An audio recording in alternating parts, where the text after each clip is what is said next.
ಎಲ್ಲರಿಗೂ ಶರಣು.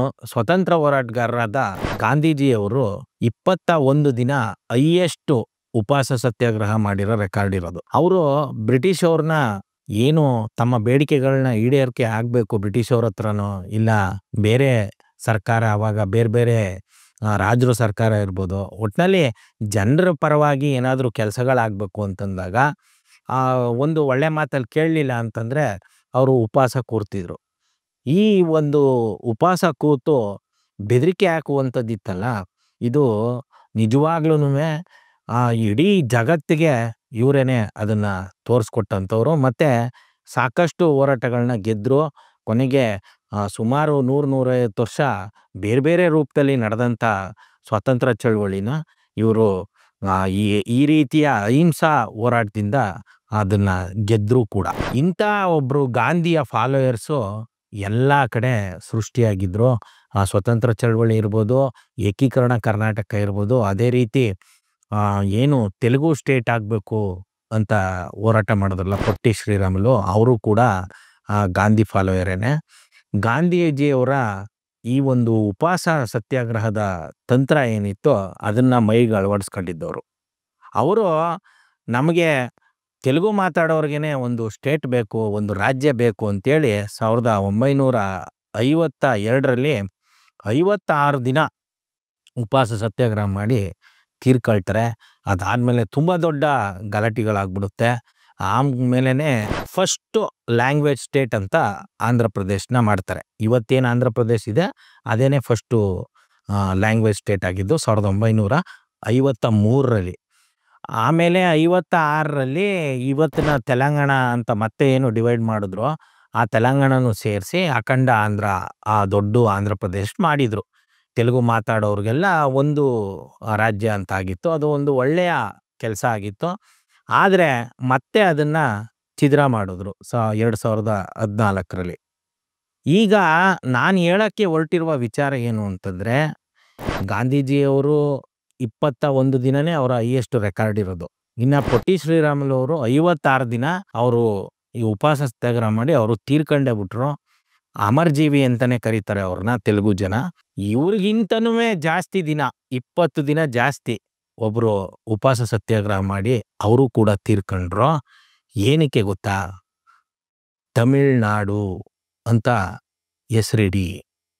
1956ರಲ್ಲಿ ಯಾವಾಗ ಭಾಷಾವಾರು ರಾಜ್ಯಗಳು ರಚನೆ ಆಯಿತೋ, ಕನ್ನಡಕ್ಕೆ ಕರ್ನಾಟಕ, ಅವಾಗಿನ್ನೂ ಕರ್ನಾಟಕ ಅಂತ ಹೆಸರಿಟ್ಟಿರಲಿಲ್ಲ, ಮೈಸೂರು ಸ್ಟೇಟ್ ಅಂತಲೇ ಇದ್ದು, ತೆಲುಗಿಗೆ ಆಂಧ್ರ ಪ್ರದೇಶ, ಮಲಯಾಳಂಗೆ ಕೇರಳ, ಬೆಂಗಾಲಿಗೆ ವೆಸ್ಟ್ ಬೆಂಗಾಲು, ಈ ಥರ ಎಲ್ಲ ಸ್ಟೇಟ್ಗಳನ್ನ ಮಾಡಿದ್ರಲ್ಲ, ಅದೇ ರೀತಿ ತಮಿಳ್ ಮಾತಾಡೋರಿಗೆ ಮದ್ರಾಸ್ ಸ್ಟೇಟ್ ಅಂತ ಮಾಡಿದ್ರು. ಈ ಮದ್ರಾಸ್ ಸ್ಟೇಟ್ ಅನ್ನೋದನ್ನು ತೆಗೆದಾಕಿ ಅದನ್ನು ತಮಿಳ್ನಾಡು ಅಂತ ಮಾಡಬೇಕು ಅಂತ ಶಂಕರ್ಲಿಂಗರ್ ಅನ್ನೋರು, ವಿರುದುನಗರ ಡಿಸ್ಟಿಕ್ ಅವರು 76 ದಿನಗಳ ಕಾಲ ಉಪವಾಸ ಸತ್ಯಾಗ್ರಹನ ಮಾಡಿ ತೀರ್ಕೊಂಡ್ಬಿಡ್ತಾರೆ. 1956ರಲ್ಲಿ ಅವರು ಮಾಡಿದ ತ್ಯಾಗ ಏನಕ್ಕೆ? ಅವ್ರಿಗೆ ಭಾಷಾವಾರು ರಾಜ್ಯನೂ ಸಿಕ್ಕಿತ್ತು. ಪೊಟ್ಟಿ ಶ್ರೀರಾಮುಲು ಅವರು ಭಾಷಾವಾರು ರಾಜ್ಯ ರಚನೆಗೆ ಅವರ ಪ್ರಾಣನ ಅರ್ಪಿಸಿದ್ರೆ, ಇವರು ತಮ್ಮ ನುಡಿಯ ಗುರುತುಗೋಸ್ಕರ ಆಯಿತು ನಮಗೆ ಈ ಮದ್ರಾಸ್ ಸ್ಟೇಟ್ ಅನ್ನೋದು ಬೇಡ, ಇನ್ನು ನಿಮಗೆ ಆ ಮದ್ರಾಸ್ ಅನ್ನುವ ಹೆಸರನ್ನ ನೀವು ಹುಡುಕ್ತಾ ಹೋದರೆ ಅದೇನು ಹೆಸರು ಅಂದರೆ ಮ್ಯಾಡ್ ರ್ಯಾಸ್ಕಲ್ಸ್, ಅದರದ್ದು ಶಾರ್ಟು ಫಾರ್ಮೇನೆ ಮದ್ರಾಸ್. ಅದು ಆ್ಯಕ್ಚುಲಿ ಚನ್ನಪಟ್ಟಣ, ಈಗೇನು ನಮ್ಮ ರಾಮನಗರ ಜಿಲ್ಲೆಯಲ್ಲಿ ಒಂದು ಚನ್ನಪಟ್ಟಣ ಇದೆ, ಅದೇ ರೀತಿ ಚನ್ನಪಟ್ಟಣ ಅಂತ ಅದ್ರ ಹೆಸರು, ಅದರಿಂದನೇ ಚೆನ್ನೈ ಅಂತ ಬಂದಿರೋದು. ಅಲ್ಲಿ ಇದು ಅಂತ ಒಂದು ಸಣ್ಣ ಪಟ್ಟಣದ ಪಕ್ಕ ಈ ಬ್ರಿಟಿಷ್ ಅವರು ಬೇರೆ ಬೇರೆ ಕಡೆಯಿಂದ ಎಲ್ಲ ರೀತಿಯ ಕೆಲಸ ಮಾಡೋರನ್ನ ತಂದು ಅಲ್ಲಿ ಶೆಡ್ಗಳನ್ನ ಹಾಕಿ ಕೊಟ್ಟು ಅಲ್ಲಿ ಇಟ್ಕೊಳ್ತಾರೆ. ಇವರು ಇದ್ದಂಥ ಕಾಲೋನಿ ಮತ್ತು ಆಲ್ರೆಡಿ ಇದ್ದಂಥ ಊರು, ಅದರಿಂದ ಸ್ವಲ್ಪ ದೂರದಲ್ಲಿ ಇರ್ತಾರೆ. ಈ ಕಾರ್ಪೆಂಟ್ರಿ ಕೆಲಸ ಮಾಡೋರು ಇರ್ಬೋದು, ಮಡಿಕೆ ಮಾಡೋರು ಇರ್ಬೋದು, ಚಪ್ಪಲಿ ಹೊಲಿಯೋರು, ಈ ಥರ ಅವ್ರಿಗೆ ಯಾವ್ದ್ಯಾವ್ದು ಅಗತ್ಯ ಇದೆ ಈ ಥರದವ್ರನ್ನ ಅಲ್ಲಿಗೆ ಹೋಗುವಾಗ ಅವ್ರನ್ನ ಮ್ಯಾಡ್ ರ್ಯಾಸ್ಕಲ್ಸ್ ಅಂತ ಹೇಳ್ತಿರ್ತಾರೆ. ಇದು ದಿನ ದಿನ ಬೆಳೀತಾ ಇದು ಮೂರೂ ಕನೆಕ್ಟ್ ಆಗಿ ಅದೊಂದು ಬೃಹತ್ತಾದ ನಗರ ಆಗಿಬಿಡುತ್ತೆ. ಅದಕ್ಕೆ ಮದ್ರಾಸ್ ಅಂತ ಹೆಸರು. ಈ ಈಗ್ಲೂ ಸೌತ್ ಇಂಡಿಯಾದವ್ರು ಅಂದರೆ ಮದ್ರಾಸಿ ಅಂತ ನಾರ್ತಲ್ಲಿ ಕರೀತಾರೆ, ಸಾಲ ಮದ್ರಾಸಿ ಅಂತಾರ, ಬಾಯಿಗೆ ಬಂದಂಗೆಲ್ಲ ಬೈತಾರೆ. ಈ ಮದ್ರಾಸು ವಿಚಾರ ಆಮೇಲೆ ಮಾತಾಡೋಣ. ಈ ತಮಿಳ್ನಾಡು ಅನ್ನುವ ಹೆಸರಿಗೇನೆ ಇವರು ತಮ್ಮ ಪ್ರಾಣನ ತೆತ್ತರು. ಹಂಗಂತ ಅವರ ಪ್ರಾಣ ಹೋದ ತಕ್ಷಣನೇ ಒಂದು ಕಮಿಟಿನ ರಚನೆ ಮಾಡಿ ತಮಿಳ್ನಾಡು ಅಂತ ಹೆಸರು ಇಟ್ಬಿಡ್ಲಿಲ್ಲ. ಹೆಂಗೆ ಪೊಟ್ಟಿ ಶ್ರೀರಾಮುಲು ಅವರು ತೀರ್ಕೊಂಡ ತಕ್ಷಣನೇ ಒಂದು ಕಮಿಟಿ ಮಾಡಿ ಭಾಷಾವಾರು ರಾಜ್ಯಗಳನ್ನ ರಚನೆ ಮಾಡಿದ್ರು, ಅದೇ ರೀತಿ ಇದು ಆಗುತ್ತೆ ಅನ್ನುವಂಥ ಪರಿಕಲ್ಪನೆ ಇದ್ದಿರ್ಬೋದು ಶಂಕರಲಿಂಗರವ್ರಿಗೆ. ಅವ್ರ ಪಾಪ ತಮ್ಮ ಪ್ರಾಣನ ತ್ಯಾಗ ಮಾಡಿದ್ರು. ಆಮೇಲೆ ಆ ಹೆಸರನ್ನ 1967ರಲ್ಲಿ ಮುಖ್ಯಮಂತ್ರಿ ಆದಂಥ ಅಣ್ಣಾದೊರೆಯವರು ಫಸ್ಟು ದ್ರವಿಡಿಯನ್ ಪಾರ್ಟಿ ಅನ್ನೋದಕ್ಕಿಂತ ಫಸ್ಟು ರೀಜನಲ್ ಪಾರ್ಟಿ. ಇಲ್ಲಿವರೆಗೂ ಏನು 1967ರವರೆಗೂ ಈ ಇಂಡಿಯಾ ಒಕ್ಕೂಟದಲ್ಲಿ ರೀಜನಲ್ ಪಾರ್ಟಿ ಕಾನ್ಸೆಪ್ಟೇ ಇರಲಿಲ್ಲ. ಎಲ್ಲ ಕಡೆ ಕಾಂಗ್ರೆಸ್ ರೂಲ್ ಮಾಡ್ತಾ ಇತ್ತು, ಕೇರಳದಲ್ಲಿ ಕಮ್ಯುನಿಸ್ಟ್ ರೂಲ್ ಮಾಡ್ತಾ ಇದ್ರು. ಎಲ್ಲ ಇವ್ರದ್ದೆಲ್ಲರೂ ಕೂಡ ಇವ್ರದ್ದು ನ್ಯಾಷನಲಿಸಮ್, ಇಂಡಿಯಾ, ಒನ್ ಇಂಡಿಯಾ ಈ ಕಾನ್ಸೆಪ್ಟು. ಆದರೆ ದ್ರಾವಿಡ ಚಳವಳಿ ಮೊದಲ ಬಾರಿಗೆ 67ರಲ್ಲಿ ಅಧಿಕಾರನ ಹಿಡಿಯುತ್ತೆ. ಅಧಿಕಾರ ಹಿಡಿತಾ ಇದ್ದಂಗೆ ಏನು ಶಂಕರಲಿಂಗರವರು ಉಪವಾಸ ಕೂತಿದ್ದಾಗ ಅಣ್ಣಾದೊರೆಯವರು ಮಾತು ಕೊಟ್ಟಿರ್ತಾರೆ, ನೀವು ದಯವಿಟ್ಟು ಎದ್ದೇಳಿ ಉಪವಾಸ ಸತ್ಯಾಗ್ರಹ ಕೈ ಬಿಡಿ, ಇದನ್ನು ನಾವು ಮಾಡೋಣ ಅಂಥೇಳಿ ಅವರು ತೀರ್ಕೊಂಡ್ಮೇಲೂ ಅವರು ಸದನದಲ್ಲಿ 10 ವರ್ಷ ಅದನ್ನು ಪ್ರತಿಪಾದಿಸ್ತಾನೆ ಬರ್ತಾರೆ, ಈ ಹೆಸರನ್ನ ಬದಲಾಯಿಸ್ಬೇಕಂತ.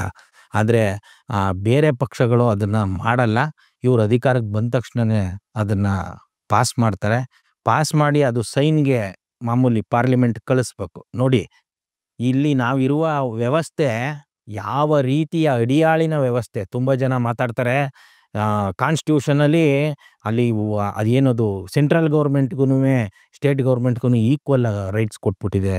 ಸುಳ್ಳು, ಯಾವುದೇ ಕಾರಣಕ್ಕೂ ಇಲ್ಲ. ಸರ್ವಾಧಿಕಾರನ ಕೊಟ್ಬಿಟ್ಟಿದೆ. ಈಗೇನು ನಾವು ಯೂನಿಯನ್ ಗೌರ್ಮೆಂಟು, ಅದು ಆ್ಯಕ್ಚುಲಿ ಯೂನಿಯನ್ ಗೌರ್ಮೆಂಟೇನೆ, ಆದರೆ ಸೆಂಟ್ರಲ್ ಗೌರ್ಮೆಂಟ್ ಆಗ್ಬಿಟ್ಟಿದೆಯಲ್ಲ, ಅದಕ್ಕೆ ಸರ್ವಾಧಿಕಾರನ ಕೊಟ್ಬಿಟ್ಟಿದೆ. ಇಲ್ಲಿ ಒಂದು ಹೆಸರನ್ನ ಚೇಂಜ್ ಮಾಡಬೇಕು ಅಂದ್ರೂ ನಾವು ರೆಸಲ್ಯೂಷನ್ ಪಾಸ್ ಮಾಡಿ ಅವ್ರಿಗೆ ಕಳಿಸ್ಬೇಕು. ಅವರು ಅದಕ್ಕೆ ಓಕೆ ಮಾಡಿದ್ರೆ ಮಾತ್ರನೇ ಹೆಸರು ಚೇಂಜ್ ಆಗೋದು. ಇನ್ನು ಇವರು ಪಾಪ ಅಣ್ಣಾದೊರೆಯವರು 67ರಲ್ಲಿ ರೆಸಲ್ಯೂಷನ್ ಪಾಸ್ ಮಾಡಿ ಕಳಿಸಿದ್ರೆ ಅದು ಸೈನ್ ಆಗಿ ಅದು ಇಂಪ್ಲಿಮೆಂಟ್ ಆಗೋದು ಜನವರಿ 14, 1969ರಲ್ಲಿ. 2 ವರ್ಷ ತಗೊಳುತ್ತೆ.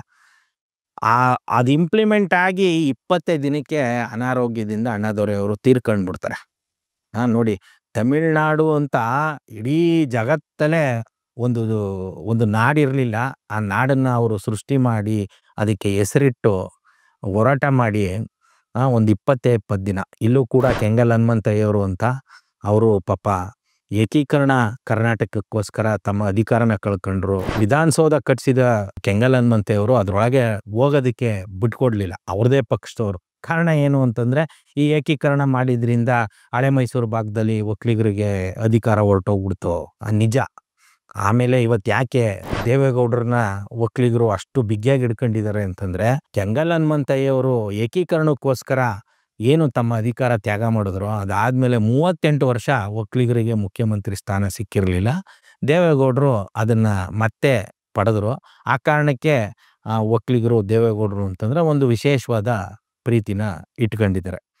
ಇಲ್ಲಿ ನೋಡಿ, ಇವ್ರದ್ದು ಕೆಂಗಲ್ ಹನುಮಂತಯ್ಯವ್ರದ್ದು ಭಾಷಾ ಪ್ರೀತಿ, ಇವ್ರದ್ದು ದೇವೇಗೌಡರದು ಅದೊಂದು ಜಾತಿ ಪ್ರೀತಿ ಅಂತ ನೇರವಾಗಿ ಹೇಳ್ಬೋದು ಅಂತಂದ್ರೂ ಕೂಡ ಅದು ಒಟ್ಟಾರೆ ಅವರ ರಾಜಕೀಯನ ಗಮನಿಸಿದ್ರೆ ಅದು ಬರೀ ಒಂದು ಕುಟುಂಬಕ್ಕೆ ಸೀಮಿತ ಆಗಿದೆ. ಆ ಜಾತಿಗೂ ಕೂಡ ಏನೂ ಪ್ರಯೋಜನಕ್ಕೆ ಬಂದಿಲ್ಲ. ಇನ್ನು ಈ ಶಂಕರಲಿಂಗರವರು ಒಂದು ಹೆಸರು ಇಡೋದಕ್ಕೋಸ್ಕರ ತಮ್ಮ ಪ್ರಾಣನ ತ್ಯಾಗ ಮಾಡವ್ರೆ. ನಾವು ಇಲ್ಲಿ ಕರ್ನಾಟಕ ಅಂತ ಇರುವ ಹೆಸರನ್ನ ಕನ್ನಡ ನಾಡು ಅಂತ ಇಡಿ ಅಂತ ಸಾಕಷ್ಟು ಸಲ ಮನವಿ ಕೂಡ ಮಾಡಿದ್ದೀವಿ.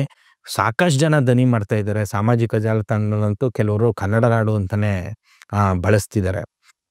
1973ರಲ್ಲಿ ಮೈಸೂರು ರಾಜ್ಯ ಇದ್ದಿದ್ದು ಕರ್ನಾಟಕ ಅಂತ ಐತಲ್ಲ, ಆವಾಗ ಕನ್ನಡ ನಾಡು ಅಂತ ಕೊಟ್ಟಿದ್ರೆ ಖಂಡಿತವಾಗ್ಲೂ ಆಗ್ತಿತ್ತು ಅನಿಸುತ್ತೆ. ಆದರೆ ಅವತ್ತಿನ ಚೀಫ್ ಮಿನಿಸ್ಟ್ರು ಸುತ್ತಮುತ್ತ ಇದೇ ಕುತಂತ್ರ ಸಂಸ್ಕೃತದವರು ಸೇರ್ಕೊಂಡು ಆ ಕರ್ನಾಟಕ ಅನ್ನುವಂಥ ಟೈಟ್ಲನ್ನು ಕೊಟ್ಟುಬಿಟ್ಟಿದ್ದಾರೆ.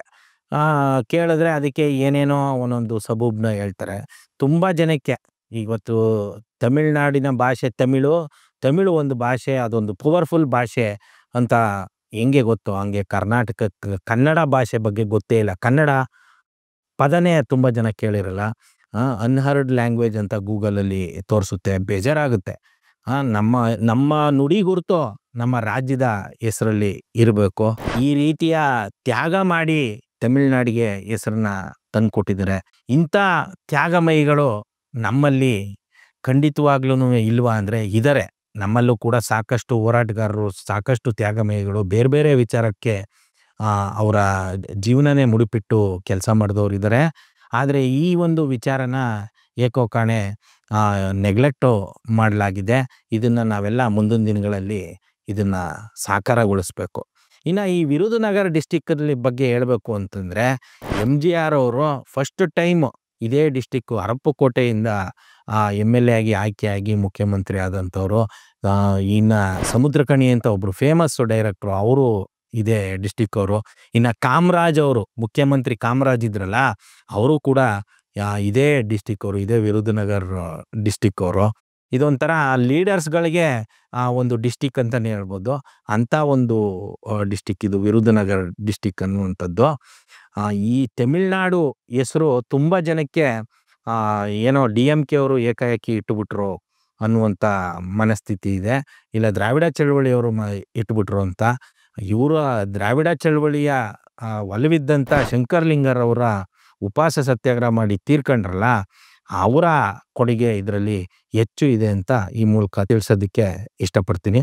ಶರಣು. Thank you.